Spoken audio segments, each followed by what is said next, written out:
Ал халықаралық шараларды назардан тыс қалдырмайтын әріптесіміз Ердана Ержанұлы Нобель Фест аясында арнайы өткізіліп жатқан таңғы астан тікелей қосылымға шықпақ. Дәл қазір бұл дастарханның басқа шайдан несі артық екен? Сұрақшы, Ердана байланыстасың? Ердана, қалай өткелі жатыр? Таңғы аста қандай астар ұсынылып жатыр? Рахмет, студия. Қайырлы таң. Дәл қазір біз бұл осы арнайы дастарханның үстінде тұрмыз. Қонақтар енді келіп жатыр. Бұл дастарханның басты айырмашылығы басқа таңғы шайлардан қарағанда. Нобель сыйлығының лауреаттары, қоғам қайраткерлері, ғалымдармен бірге біздің қазақстандық жастар нетворкинг жасап, тәжірибе алмаса алады. Дәл қазір сондай жастардың бірімен таныстырмас бұрын мен дастарханның үстін бір көрсете кетейін. Таңғы ас ерекше еуропалық үлгіде жасалған қытырлақ нан, хумус және осындай нан үлгілері бар. Авокадо қосылған, ары қарай жалғастырайық. Дәл осы конкурсқа өтіп, таңғы аста бірге таңғы ас ішу мүмкіндігін жеңіп алған Мадияр Әділхан қасымда тұр, ағылшын тілі пәнінің мұғалімі. Мадияр мырза, қобалжып тұрсыз ба? Әлбетте, қобалжып тұрмын. Қалай ойлайсыз, осы конкурсқа іріктеліп өту қалай жүрді? Қиын болмады ма? Енді бірінші амандасып өтейін. Армысыздар, құрметті көрермендер. Есімім Әділхан Мадияр.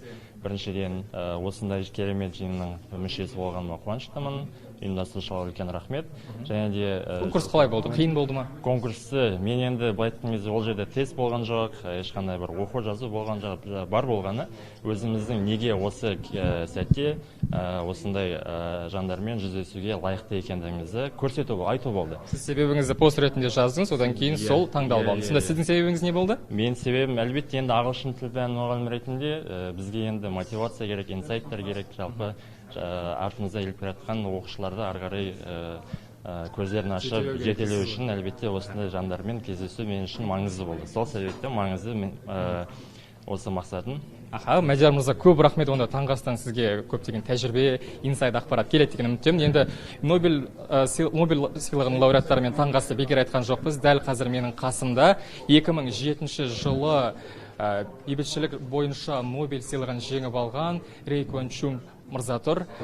Professor, thanks so much for having us here. Good morning. And the first question is, what do you expect from the breakfast? Actually, I would like to convey my ideas. New thinking for climate issues. I call it new climate economics. And I would like to spread out the message that we need to change our economic system in order to address the climate change issue. It cannot be just a cosmetic energy transformation. It's an end result, not the fundamental driver of new climate economy. So let me translate here. Sorry for disturbing. Бұл кісінің айтуын жаңағы осы дастарханнан осы таңғы астан не күтесіз деп сұраған кезде климаттық өзгеріс бойынша әртүрлі мәселелерді, тәжірибелерді талқылап, жаңа идеяларды ұсынғым келеді, естігім келеді дейді. Және осы таңғы аста экономиканың жаңа моделінде климаттың бірінші орынға шығуын айтқысы келіп тұр. Енді алдағы уақытта Қазақстанда карбон net zero мүмкіндігіне талпынып жатыр, ұмтылып жатыр. Осыған байланысты Қазақстанның перспективасы жайлы сұрағым келіп отыр. Professor, I would love to ask you about Kazakhstan's perspective. What do you expect from Kazakhstan as its country whose economics is dependent on oil and gas exports? So what do you think? Can we get to net zero successfully? Specifically Kazakhstan. Okay. So it will be a very difficult challenge.